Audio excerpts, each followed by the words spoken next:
A very pleasant good morning, good afternoon, and good evening, wherever you're located and whatever your time zone is. Welcome to Crossfire. Together with me is Sir Butch Valdes and Ado Paglinawan. This is Rita Gadi. The title of our program this afternoon, Survival Mode. What are we talking about as far as survival is concerned? Well, we were thinking that we could link with Tacloban, which will be having its commemoration of the Yolanda episode that we had there, the Yolanda disaster. But our mayor in Tacloban must have been very busy. But nonetheless, we are on this survival mode for many things actually that confront us.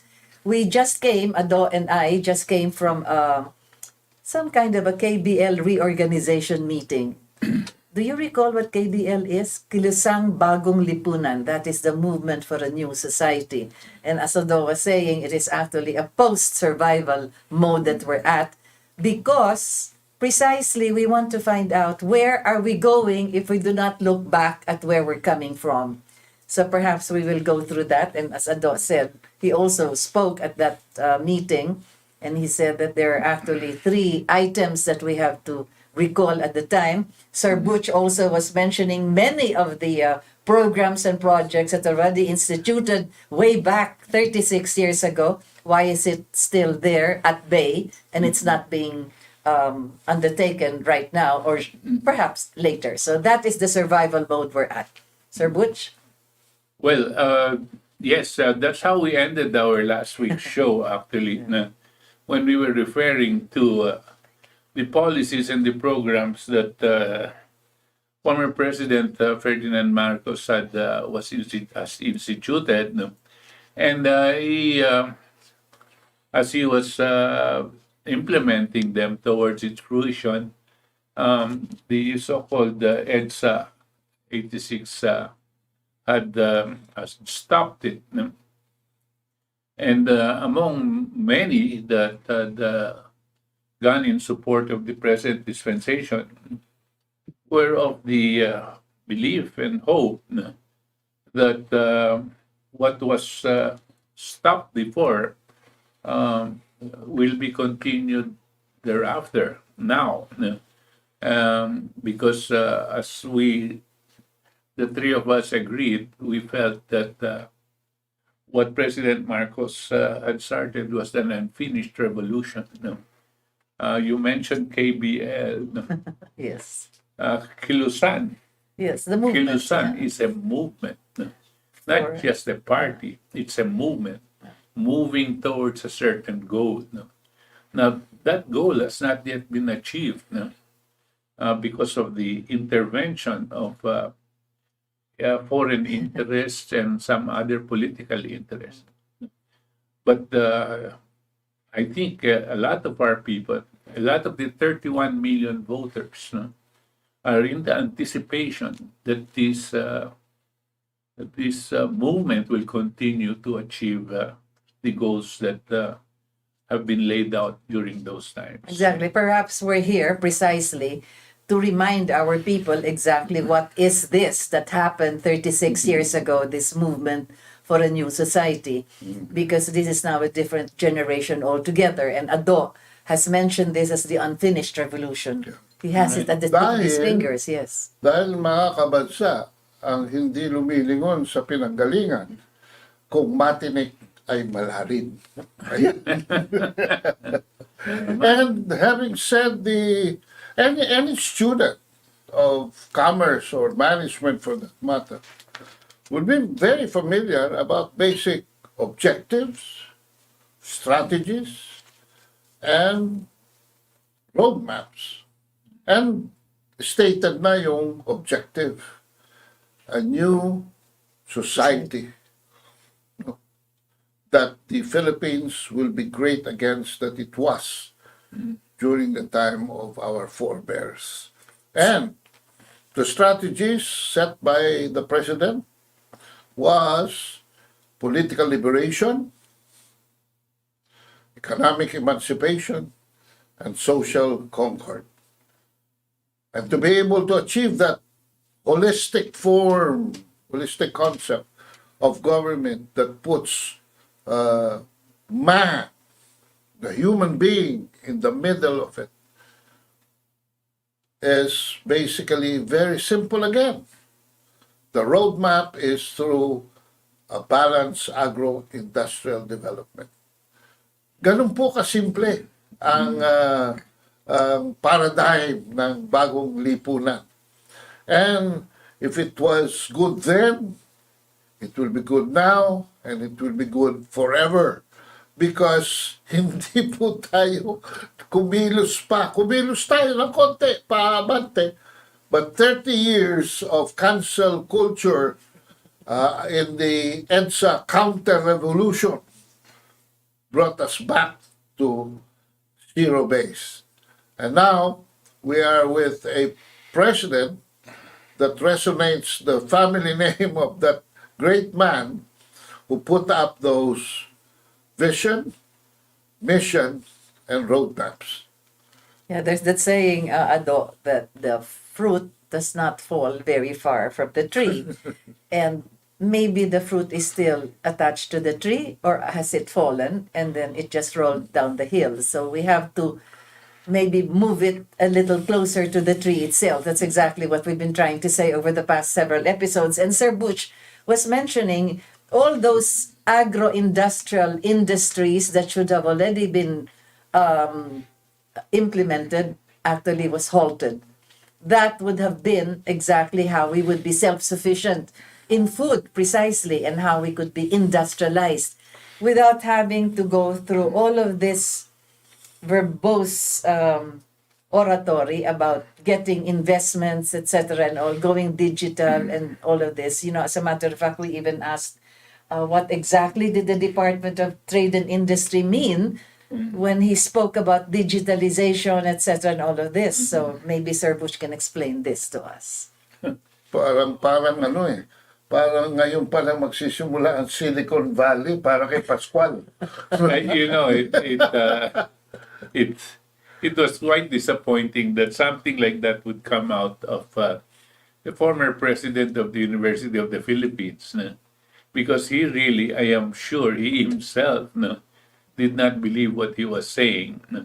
And that he was trying to come up with a program that would be akin to his boss, Ben Jokno, in terms of the stated objective of Ben Jokno to convert our whole economy into a digitalized, no, form of economy. What does it mean, actually? It means basically everything will be online and everybody will have a facility of transacting via their cell phones. No? Now, not everybody has that, and not everybody has that facility. Besides, you need a different kind of an economy. If you were to set up a different kind of, if you were to do this, if you were purely a like what we have now, no, wherein we're not producing anything, but we're buying Producing, yeah, for buying productivity. food, then okay. But in this particular case, no. I just wanted to point out that the very people that President Bongbong Marcos now is depending on for his economic program are the very people who participated in the ouster of his father to be able to change the economic program of his father. His father was geared towards a productive economy. He set up that 11-point agro-industrialization program parallel to an energy development program which included the Bataan nuclear power plant and the nuclear energy development program. Now, they stopped that. And as soon as Corazon Aquino took over, people like Ben Jokno, who were already involved in advising Corazon Aquino, reversed this whole situation to move us towards a service economy and to put more value, no, into exporting people, OFWs, so that we will have caregivers and nurses and call center operations and so on and so forth as the so-called backbone of our economy, not producing. As you now know, over the years, after 3 or 4 decades, no, our country and the quality of life has continuously deteriorated. No. Now, we we ask, why is this? Why, if they knew that this was gonna happen, then they should have resigned, not go back to government. But if they didn't know it was gonna happen, they should also resign and not accept any position in government. Is it still possible to go back to that time then? Because as you said, some of those programs were already being implemented at the time. We were already exporting rice when we had this Masagana 99. We already had our coconut industry. We were the second, or together with Indonesia, the second largest coconut producing country in the world until, I don't know, was it Procter and Gamble or whatever it is that started to come up with the propaganda that coconut is bad for our health. And then, of Right. course, sugar was no problem at all because you had the sugar industry, which was functioning quite well until they stopped also the importation of sugar in the United States. So all of this happened at the time, at the brink of 86, actually, Right. when the International Monetary Fund, to put pressure on Marcos, decided to just stop credit. 148 banks. Can you imagine that? Kaya, yung sinasabi mo nga, Sir Butch, ando na eh. We were actually beginning. We had the illegal steel mills. Na-mention yan sa mga agro-industrial industries. Ado was also mentioning several earlier this aluminum. afternoon. Yes. Aluminum and all of this. So we have all the Copper natural resources actually. All the strategic natural resources for all of this. Hindi Yeah. lang yun. Lifebuoy, kanina, ang sabon na ginamit ko, Lifebuoy. Okay. Tinignan ko kung saan gawa. Indonesia na. Oh my goodness. Colgate, which was I grew up in Mandaluyong. Yeah. And Colgate was just being done across the river sa Yes, Makati. oo. Tinignan ko kanina, Indonesia na rin. Nag-shampoo ko. Tinignan ko yung label. Made in Thailand. Lahat ho yan. Gawa na. Mga Unilever products ho yan at saka mga Procter and Gamble products. Nandito ang base ng coconut industry. Yan. Hindi ho kayo makakagawa ng sabon kung wala kayong Pero coconut oil. Exactly. binuwag nila Benjok, no, Solita Monsod and Corazon Aquino, yan coconut industry. We were moving towards what they call a cocoa chemical industry. Exactly, Yeah. that's true. But yeah, Development, no? yeah. We were the biggest coconut Producing. oil, Yeah. coconut oil producers in the whole world. Yeah. We covered 60% of the market and ready to go to the next stage of agro-industrial development, cocoa chemical industry. Exactly. No?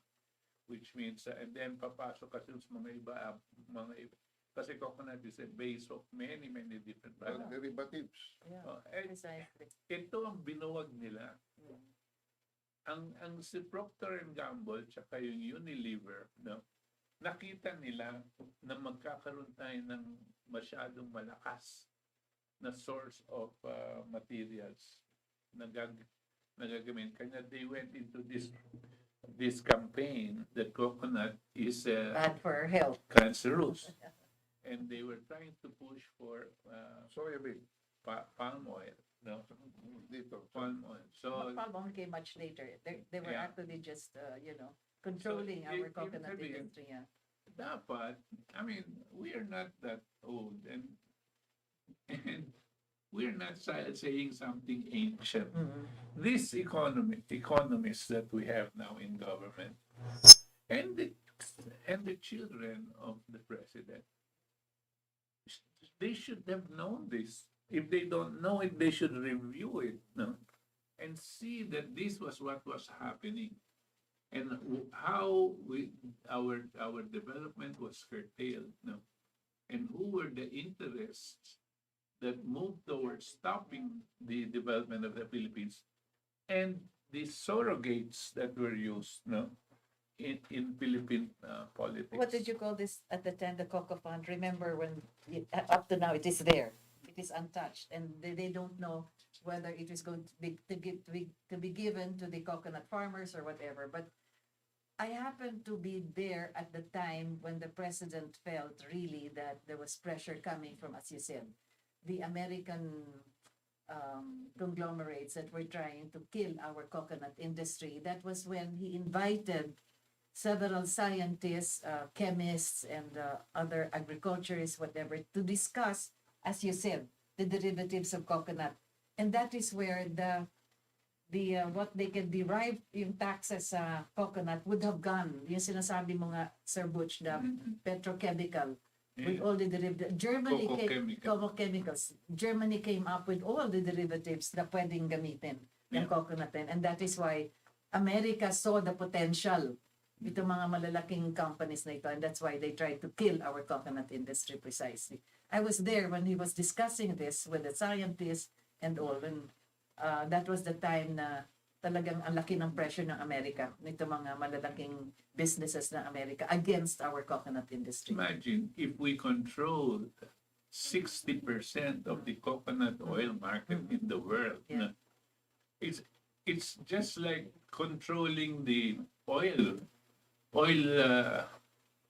Saudi Arabia, no, Yeah. or even better, no, because the use of coconut oil has much more expanded, no, all Exactly. over the world. No? That's why the president created the Philippine-Indonesian coconut industry. Yeah. Yeah, a commission rather, a joint venture with Indonesia as far as coconut is concerned. That was my first trip to Bali at the time, the early 70s, as a matter of fact. Ngayon, So, sinabi ni yeah. Butch na parallel to the development of the 11 priority industries was the development of self-sufficiency when it comes to energy. And nag-form ng Department of Energy, Presidente, magaling ang nakuhang tao, si Jeronimo Jeronimo Velasco. Jeronimo Velasco went to work right away. He went into hydroelectric, geothermal, and kasi naipit tayo di ba? Too much dependence on imported fuel. So nag-diversify. So sabi niya mix source. At pagdating niya doon sa development of nuclear power, kung natuloy lang yung nuclear power, ang ating net import when it comes to fossil fuel will only be reduced to about 14%. Yes. 1-4%. Ngayon yata nasa 97% So ano nangyari? No? At ang sabi nila nung kaya daw nagrevolusyon ng mga tao noong 1986 ay dahil daw namatay si Ninoy Aquino noong 83. Actually, hindi ho totoo yun. No? Nagkaroon ng dissonance and destabilization ng Pilipinas hindi dahil sa pagkamatay ng isang traidor, kundi dahil sa failure to propel a revolution. Inipit ho ng Amerika ang ating industry between 1983 to 1984. At they were actually preventing the completion of the Bataan nuclear power plant. No? Why? Because kung 14%, ang baba ng ating residential charges at saka commercial and industrial charges. Yan ho ang sinasabi natin ngayon. Dahil imbita tayo ng mga so-called foreign direct investments, pero magtatagal ba yan? Bakit marami na nag-alisan? Dahil ang taas ho ng kuryente natin. Doble ng Vietnam, doble ng China. So, hindi tayo pwedeng ganyan. Ngayon, anong ginawa nila noong 1984? And maybe Rita will be able to narrate what happened to our industries. Ilang bangko ba yung 148. prevent nila na tayo ay yeah, pautangin? the International Monetary Fund and the World Bank together. Sir Butch knows the background of these institutions actually. So they wanted to put pressure. Sinakyan nila, yung sinasabi mo nga what happened to former Senator Ninoy Aquino at the airport, sinakyan niya ng Amerikano na sinabi na meron dollar flights. So a lot of these oligarchs and rich people started to bring out their money. Ginatungan yan ng IMF na sinabi na para si Marcos ay matanggal because of precisely first they wanted Marcos to enter into the WTO, the World Trade Organization, which he has refused. I remember at one time when Executive Secretary Melchor went to the president's study room and brought this big potato and said na para hindi tayo maghirap sa bigas o sa kakainin, bumili na lang ng patatas galing sa Idaho kasi isang pamilya pala yun. Sabi ni Marcos, uwi mo na yung patatas na yan, lutuin mo na lang. So that was the pressure actually that was being done on him. So as you said, that was 83, pag nangyari nga kay Senator Ninoy Aquino, nag-pressure ang IMF World Bank. So during that, my first-hand knowledge of what happened then was in the trial in New York. I think I've talked about this quite lengthily in several programs. When Jaime Laya, who was the central bank governor, stood as a witness by the Justice Department of America to pinpoint whether Marcos stole the money of the Filipino people. That was the main question there. Kasi yun ang sinabi ng Philippine government ni Mrs. Aquino. Lahat ng ari-arian ng mga Marcos ninakaw sa taong bayan. So doon sa trial na yan, pinapalabas na lahat ng pera ng pamahalaan ay kinuha ni Marcos. Ngayon, tinanong si Jaime Laya kasi siya yung central bank governor. Anong nangyari doon sa panahon na naipit ang Pilipinas ng IMF World Bank, 148 banks? Sinabi ni Governor Laya ng central bank, well, he went to President Marcos and he told President Marcos na wala na tayong reserves. Ito na, inipit na tayo. And what did President Marcos do? Tinanong siya sa court. Sinagot ni Governor Laya, he called several banks in Switzerland. And in a few days, sabi niya, money came in. So tinanong siya during the trial, do you know the name of the persons that the President Marcos talked with? Sabi niya, no, but I know the banks. So he enumerated the banks, which also came out in the trial of New York. So doon, according to the records that were presented in court, something like from 180 to 700 million dollars coming from Paribas, Swiss Bank, several others, 4 banks, came into our monetary system. So yun yung tawag ni President Marcos, okay, from the Swiss banks. Kaya pag titingnan natin ang nangyari nung panahon na yon, inipit talaga ng IMF and World Bank ang Pilipinas at the time. Ngunit we survived because money came in. So who owns that money? Yun ang nakalagay sa court. It came from those 4 banks. Allegedly, the money there belongs to President Marcos, but it is under the name of nominees and foundations. So what happened then, nag-survive ang ating economy from 83 all the way up to 86. So as Ando was saying, that was my first-hand knowledge of what happened at the time according to the testimony of Governor Laya. As a matter of fact, when he was being asked, do you know the persons who owns that money? Sabi niya hindi. So he just mentioned, and So dahil yeah, sa... may proof na andyan pa yan kasi may naiwan. Hindi pa yan na ubus lahat. Pero may naiwan pa sa central bank itself. So nung pumasok na yung administration ni Mrs. Aquino, si central bank governor Jobo Fernandez, wrote the PCGG na meron ditong something like I think 30 or 40 million dollars na placement ng mga bangko ng Switzerland. What do we do with this? So ang PCGG wrote the banks and said, what is that money? I mean, you had that placement, so we will sequester it. Hindi sumagot ang bangko. Sumulat na naman si Jobo Fernandez. Hindi na naman sumagot ang bangko. So sabi nga ni Jerry Spence, the reason that this is happening is because the person who placed that money there is already dead. President Marcos died in 1989. So the banks will only move if the owner of those accounts will be the ones to tell them, oh, kasi yun ang pumasok. So, well, you can check if the money is still there. But in the trial in New York, which is 1990, andun pa yung pera na yon because that was discussed in the bank. So, may natira pa. So despite the pag-iipit from 83 to 86 para hindi matapos yung Bataan Nuclear Plant, natapos ho ang Bataan Nuclear Plant, and this was turned over to the Aquino administration for firing. Tapos na yung test run, ano na, green button na, para umandar na. Hindi po ginawa yan ni Corazon Aquino. Instead, minothball niya ang project at binayaran ng Pilipinas ng buo ang Bataan Nuclear Plant na hindi pa nakapag-light ng a single light bulb. Single watt.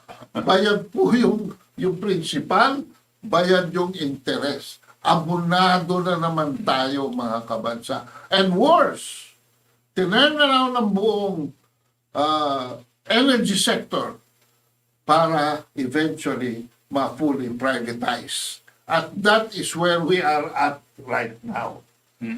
And are we going to survive? Or not? That's the question. Ngayon ang pinag-uusapan. That's the question I asked earlier. Maybe Sir Butch can answer. Can we still go back 36 years backwards and find out if it can still be done with the same namesake as the president who had installed all of these programs at the time, some of which were already actually functioning, yung pulp and paper, yung sa steel mills, yung sa ating agro-industrial, meron na tayo, kaya nagkaroon ng Masagana 99. We were exporting rice already at the time. We had the thriving coconut industry in spite of all the obstructions against it. So, pwede pa ba tayong makabalik?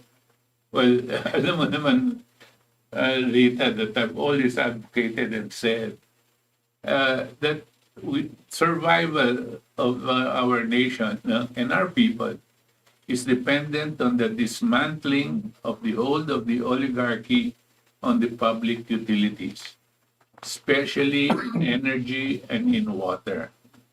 Why? Because this is where the move of the oligarchs has already been completed when they now hold the country by at the throat. They now hold the country at the throat, and we're being asphyxiated by the high energy costs and high water costs. Now, these public utilities, if we reverse this and give it back to government, for government to bring down the cost of energy and water substantially away from the oligarchy, that is the first step towards development. If you don't do this, our people will continue to suffer the high cost of electricity. And pataas ng pataas yan hanggang mas maraming namamatay. Kasi ganyan ang nangyayari. Businesses will start to close down and people are no longer able to sustain the high cost of electricity and water. Alam nyo ba, ang daming mga pamilya ngayon hindi nakakain, wag lang maputulan ng kuryente. Hindi sila kakain ng isang meal of that day. Wag lang sila maputulan ng kuryente o ng tubig. They're in that level of existence already. So if we want to survive, you have to address the real The root cause. Yet the most fundamental issue here is that the oligarchs have taken over the economy. Now, what do you do with the oligarchs? Push them into the industries where the old Ferdinand Marcos intended for them to be in. Steel manufacturing, pharmaceutical industry, fertilizer industry, smelting plants, and all other related agro-industrial operations. Diyan dapat itong mga businessmen Wala po sa public utilities. Ngayon, dito, pinapatay lang po ang tao dito dahil captive market po ang Pilipino dito eh. No? The biggest expense is food plus energy. Energy, that's true. Food plus your electric bill. Yeah. No? And Yan ang average. Whatever happened to this energy sector, yan ang talagang malungkot. Because you have, for instance, we have mentioned this a number of times, the EPIRA law. Diyan nagsimula yung pag-privatize at diyan pumasok nga yung paghawak ng mga mayayaman dito sa ating public service, which should really be the people functioning. Ang kanilang excuse, do you remember how often we had brownouts, blackouts during the time of Mrs. Aquino? Preparatory na yan na hindi kaya, kunyari, ng gobyerno na maghumawak ng elektrisidad. But for 21 years of President Edralin Marcos, we had a functioning energy sector. Yeah. So, nilipat yan. Ang nangyari, yan na. The very author, or at least part of those that wrote that law, is now our Secretary of Energy. So, is this... Well, even before that, even before this today's Name him. Lotilia. Lotilla. Even before Lotilla, when Corazon Aquino was in the process of mothballing the nuclear power plant, and was in the process of coming up with this fake energy crisis, no? Mga brownouts. Sino ba yung kanyang Secretary of Energy? Aboitiz. Oh, he's now heading... Aboitiz was the Secretary of Energy. Related And dahil to- nagba-brownouts, nag-import ang mga Aboitiz ng maraming generator. generators. Yeah. Diba? Yan yun. Kanya kumikita yung mga yan buhat noon. Tapos, pinasok nila itong EPIRA na itinulak ni President Ramos para mabigay sa mga oligarko ang energy sector under the pretense na hindi kaya ng gobyerno yung energy sector, and Pero may humarang, kabots, may umarang saan? sa EPIRA law. Si ERAP. Oo. Kaya ikinatanggal niya bilang Pangulo. At yung pumalit sa kanya, si Gloria Macapagal-Arroyo ang nagtuloy. Tuloy. Oo. Sabi nga ni Erap nung bakit ba pinutulak natin itong EPIRA law? Wala namang kapital itong mga ito, laway lang, no? Yung mga oligarko. No? Dahil tinutulan niya, tinanggal siya, ang pumasok na si Gloria Macapagal-Arroyo made it full speed ahead. No? Exactly.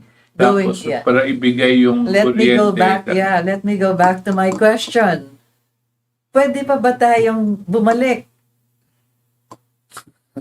Pre-EPIRA and pre all of this, pwede pa bang magawa ng ating Pangulo sa kasalukuyan sapagkat nung panahon ng kanyang ama ay wala naman to sa kamay ng mga oligarko. So, this is now a law. Does he have to go to Congress to rescind the EPIRA law, or can he just issue an order? Or do you see any inclination at all at this particular stage, 105 days into his administration, that he has any intent of doing something about the energy sector? He spoke of the nuclear plant, but only just mentioned this, but then afterwards left it at bay. Right. So, can we still go back? Can we still go back? Definitely yes. How? No? Well, one thing, there is a provision in our Constitution, Article 12, Section 17 and 18, that says, let me paraphrase it, that in case of economic crisis, economic and health crisis, the government is mandated to take over the public utilities, specifically the energy and water sector, to take it over, of course, which from the private sector, temporarily or permanently. that it means that the objective there is to bring down the cost of electricity and water. No? Now, it can do that because it's already in this constitution. But now, what your other question is, will he do it? That is still a $64 question because we don't know whether he has the intellectual competence and the moral courage to do it. No? As of now, we're still in limbo. Whether As of now, hindi. Dahil tinuloy lang niya yung kapalpakan ni Duterte dyan. Dahil ang Secretary of Energy ni Duterte dyan ay si Alfonso Cusi na tao rin ni Aboitiz. At the pattern is now showing that this is just a continuity not of the saving the people from the people surviving from high energy costs, but a continuity of the Aboitiz dominance of the energy sector. Bakit? Si Lutilla nabanggit na kanina, siya Secretary of Energy. Ang Energy Regulatory Commission na nagpupulis dapat at nag-implement ng EPIRA for the benefit of the people is Mona Lisa Di Malanta, another Aboitiz Girl Friday. Ang pangatlo, yung nagmamanman ng properties ng at assets ng gobyerno, yung PISAM, no? PISAM, kung tawagin, ang in-appoint ay another Aboitiz, si De La Serna. So, the pattern is not consistent with a solution towards reducing the cost. The pattern is in fact towards bigger and higher profits for the oligarchy of Aboitiz and his partner oligarchies. At ang masama dito ay lagi na lang silang gumagawa ng provisional price increases. Wala naman talaga, sabi nga ni Erap, wala naman talaga silang sariling kapital na inalalagay dyan. So pagka ang expenses ay tumaas, hindi sila nagdadagdag ng kapital. Yan ang tinatawag na capital expenditures po sa enerhiya. At yung pagbabasihan ng pagtataas o pagbababa at pag-regulate ng prices ng elektrisidad to the market, which is base sa weighted average of cost of capital. Sa capital po nakabase. Dahil itinalaga ng EPIRA sa 12% pero pinipilit nilang itaas sa 18%. Tumaas ang ating kuryente. Dati nagbabayad ako less than 2,000 naman.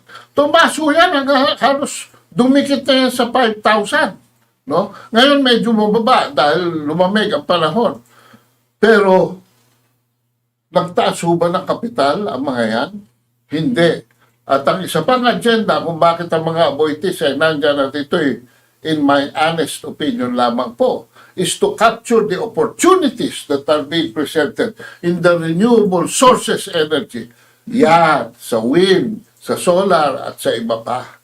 Nakalimutan mo yung sabihin na Ado, na ang head ng business group advisors of Bongbong Marcos is Sabine of Aboitiz. Ayun, patay na. Inakilala niya yan sa atin lahat at sa buong mundo. So ano ba, insensitive ba yung Pangulo na yan o hindi niya, hindi na ho natin malaman na kailangan siguro siya na ang ating tanungin. Dahil pagkaya po ay nasa kamay ng mga businessmen. Ano po ang purpose ng tao pagpasok sa business? Hindi po ba tubo? Bakit sinasabi nila nun, Rita, na nalulugi? Dahil hindi ho kinakamkam ng gobyerno yung tubo. Yung tubo, ibinabalik sa tao bilang diskwento. Kaya yung differential, bababa sa pagdating sa inyong electric bill. Pero ang oligarko, kukunin niya at hanggat maaari, kumuha pa para ilagay sa kanilang mga bulsa. Siguro hindi na maalala ng mga nakikinig sa atin ngayon kasi 36 years na ganito ang nangyayari sa ating buhay. Sapagkat prior to 36 years ago, nakakatanggap pa tayo ng mga Dividends. na kahit na maliit na ba, 100, 200, 500 pesos, pag minsan maakyat ng 600, pero merong natatanggap tayo, parang, ano ba yun, rebate, commission, kung ano yun, yung kinikita, bumabalik sa tao. Annual dividend. Dividend. So, na pwede mong i-deposito. Ganyan din sa tubig. I'm sorry, sa PLDT. Yeah, socialized. Socialized, meron yan. Na wala na ngayon yan. Yung kita na yan, of course, hindi lang yan by the hundreds. Yung bilyon ngayon na kinikita, wala nang pumupunta sa taong bayan. Para sa klaruin lang natin, to make it even clearer, no? Kung ang pinabayad nyo po ngayon, let us say, 3,000 sa isang buwan sa Meralco, ang dapat nyong binabayaran lang ay mga 1,000. Yung 2,000 po pumapasok sa bulsa ng mga oligarko na kinabibilangan nila siguro mga 8 or 9 family corporations yan. No? So yung 2,000 nasa bulsa nila. Ngayon, kung ang gobyerno ang nagpapatakbo niyan dapat naman kasi nasa mandato ng gobyerno na sila ang tagapagprotekta sa ating mga interes, no? Pag kinuha ng gobyerno yan, dapat, embes na 3,000 binabayaran nyo, 1,000 na lang kada buwan. Ngayon, kung malawakan yan, lahat na, pati mga pangangalakal, all kinds of businesses will be, the expense in energy will be brought down by at least 60%. No? At pag nagkuha mo yan, ano po ang nangyari? Mabibigyan po ng bagong purchasing power ang ating populasyon at ang ating mga pangangalakal. Pag lumakas po yung purchasing power, dito tayo may recovery, Rita. At pag iikot yan, can you imagine? I'm talking of about 5 trillion pesos a year that you will be injecting into the economy every year. Mas yan nung gawin magsasayaw yan si Ben Jokno sa mga bangko, hindi siya papahiramin ng 5 trillion pesos a year. No? Tayo, kaya natin, makukuha natin sa mga oligarko. At this money, when we give it as a discount to our people, number one, you must remember, it is not borrowed money that you have to pay back. Number two, it is not inflationary because it already comes out from the pockets of the oligarchs back to the government. It is not inflationary. And number three, since it is being given as a discount, there is no corruption. Dahil diretso po na natatanggap nyo yung discount. Hindi na dumadaan sa mga barangay. Kaninang umaga, nakatanggap ako ng isang text. Kuya, mapuputulan na kami. Ito po isang kaibigan ko na taga Panitan, Capiz. Ang kanyang bill ay 1,400. Sabi ko, bakit? Ano ba mga appliances po dyan? Kuya, ilaw lang yan. Refrigerator, isang TV, at saka isang ventilador. 1,400. Wala pang aircon. Ha? Tapos, ano na yan? Kaya kung tayo nagre-reklamo dito Butch, aba yung mga taga-probinsya mas nagre-reklamo. Dahil ang kanilang, ano tawag doon? Yung subsistence more level. quantity, less cost, yung gano'n. Mas maliit ang base ng kanilang costs kesa sa atin dito. Meralco, mega Manila lang, hanggang Bulacan, hanggang Quezon na abot. Yung, kalimutan ko to yun. Yan din ang nangyayari sa ating geothermal, di ba? Malungkot din sapagkat kagaya sa Tacloban, sa Samar, sa Leyte, yung kanilang geothermal dyan at sa ibang lugar, ang taas din ng pagkubra dyan kung bakit nga ito natural resource na pinasukan ng mga cooperatives, pinasukan ng mga sari-saring mga obstruction, kaya ang taas din ang kanilang binabayad. So, Ang pinakamalungkot, Rita, ay yung sa hydroelectric. Yung kaibigan nating namatay na si Jojo Boran, sabi niya, bakit ang taas ng elektrisidad natin dito sa Iligan? Yung pala, kumukuha sila doon sa bagong tinayo doon ng isang, di bilyar na planta. No? Doon sila kumukuha. Samantalang centavos lang kung kukunin nila sa Iligan. sa Maria Cristina Waterfall. Sa Iligan. Sabi, kung piso ang singil kada kilowatt hour, magkano 10% niyan? 10 centavos. Pero kung sa 20 centavos kukuha sila, 3 centavos lang ang kikitain nila. So, hindi rin ho na ma-maximize. Kaya sa Western, doon sa parang free trade market nila, no? Ay hindi rin ho nabibili yung mura elektrisidad. Doon sila bumibili kung saan mahal. At naalala ko lang ngayon, kung ano yung dapat ko sabihin kanina, economies of scale. No? Maliit ang economies of scale ng mga kooperatiba na mga sa probinsya, na electric cooperatives, kaysa sa atin dito, ang laki.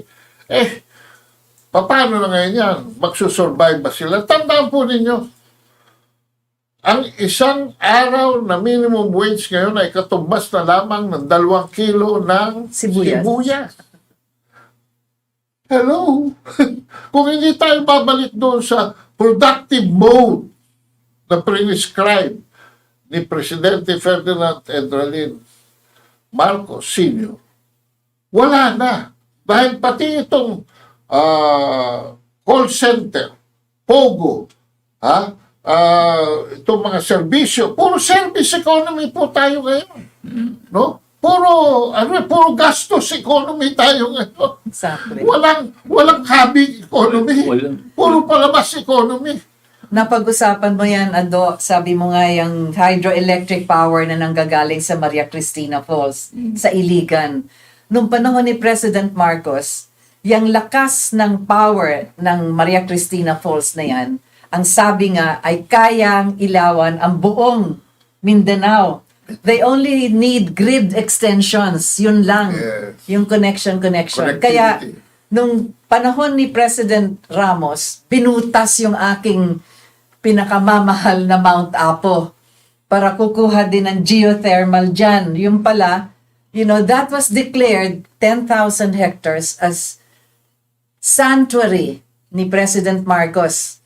Ang ibig sabihin, hindi gagalawin yung forest dyan sa Mount Apo kasi yan natural reserve.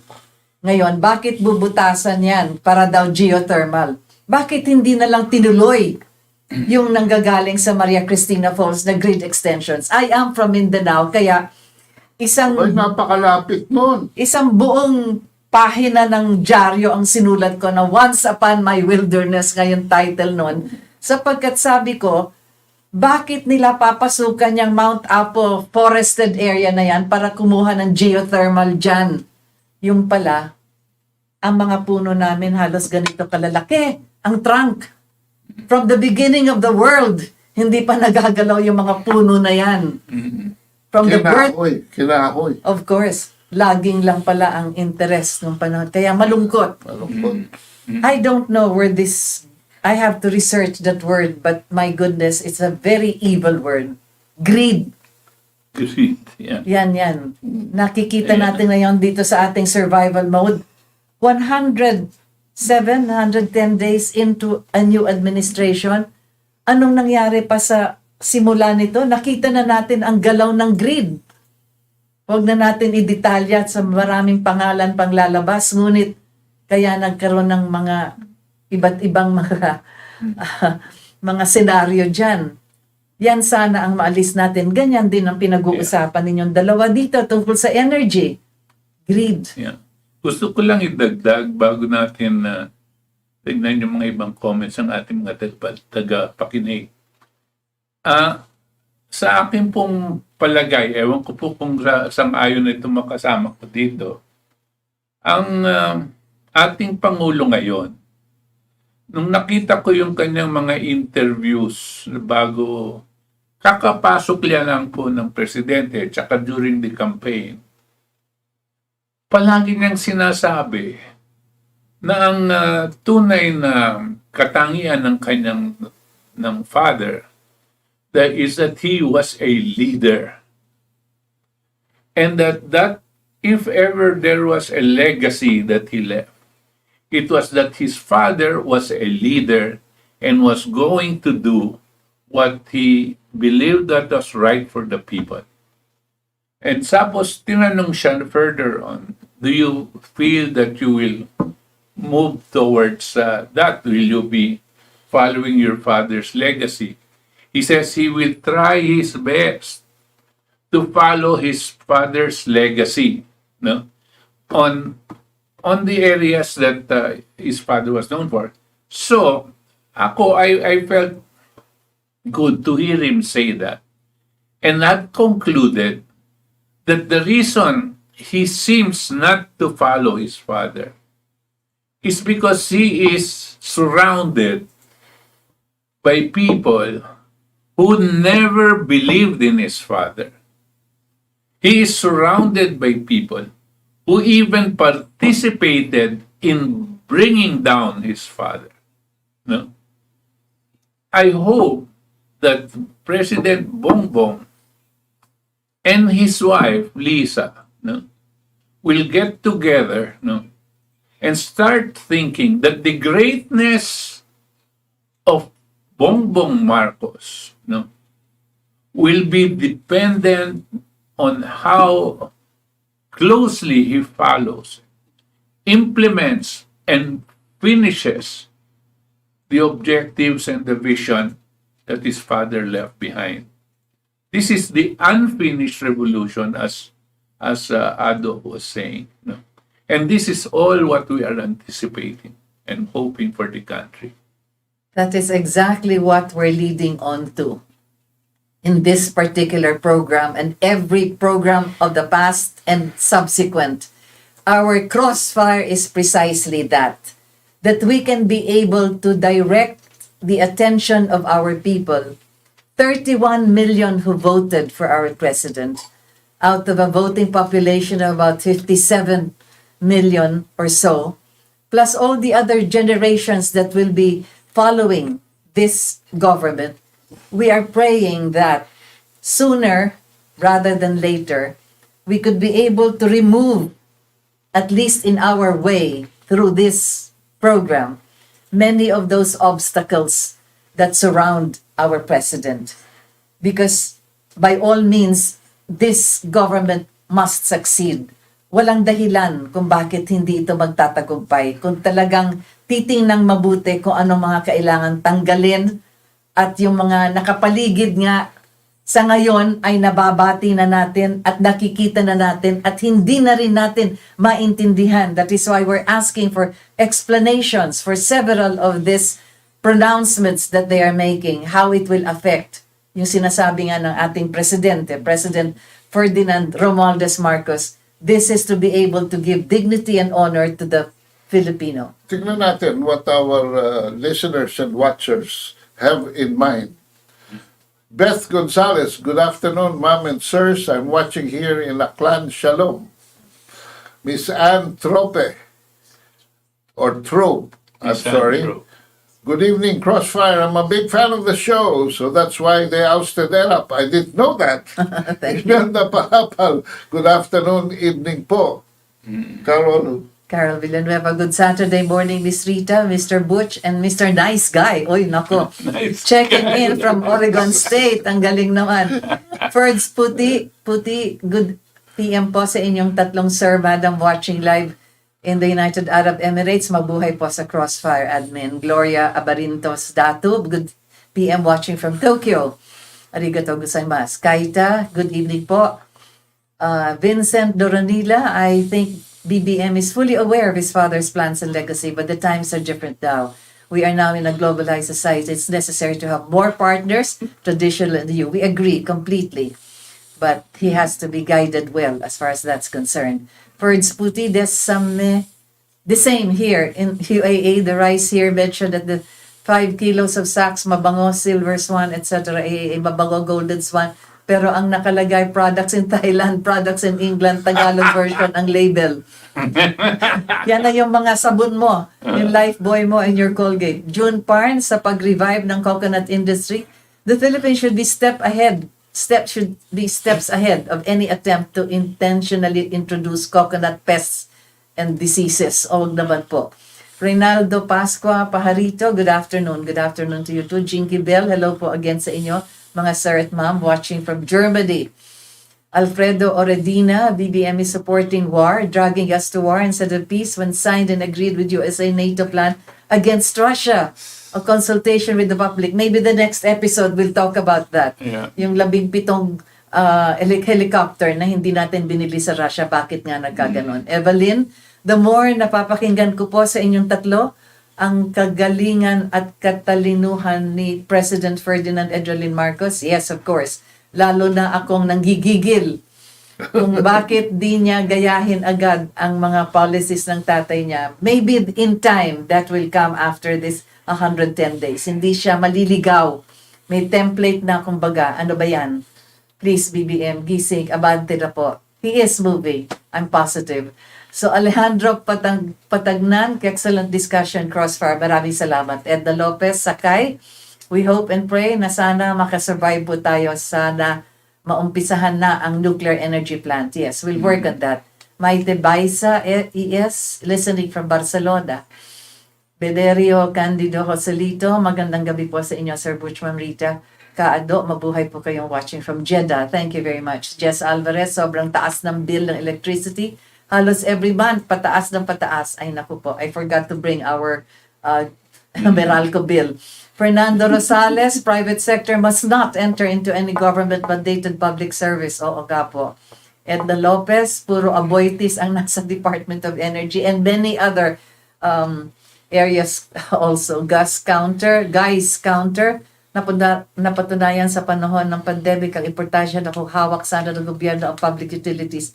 Lahat ng mamamayan, negosyo, dalugi. Pwera lang ang nasa enerhiya at tubig. Kumita pa ng bilyon, halos 2 taon.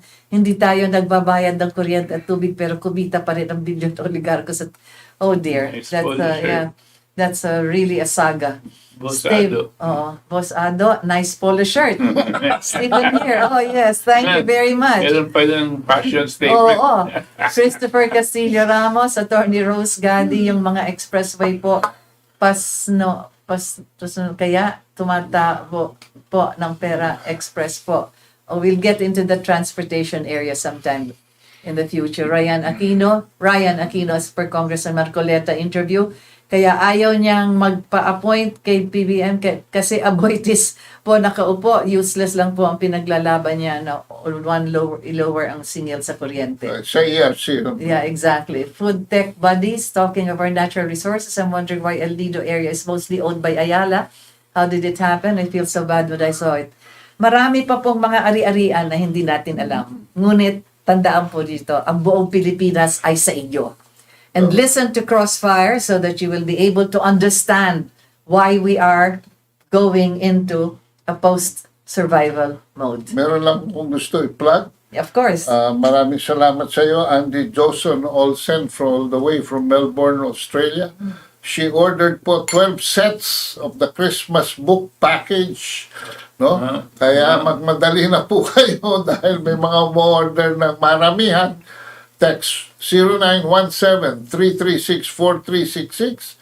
Ang 1,200 po na yan ay kasama na ang delivery anywhere in the Philippines. Thank you very much. Okay, thank you very much to Sir Butch Valdes, Paglinawan. This has been Crossfire, and I'm Rita Gadi.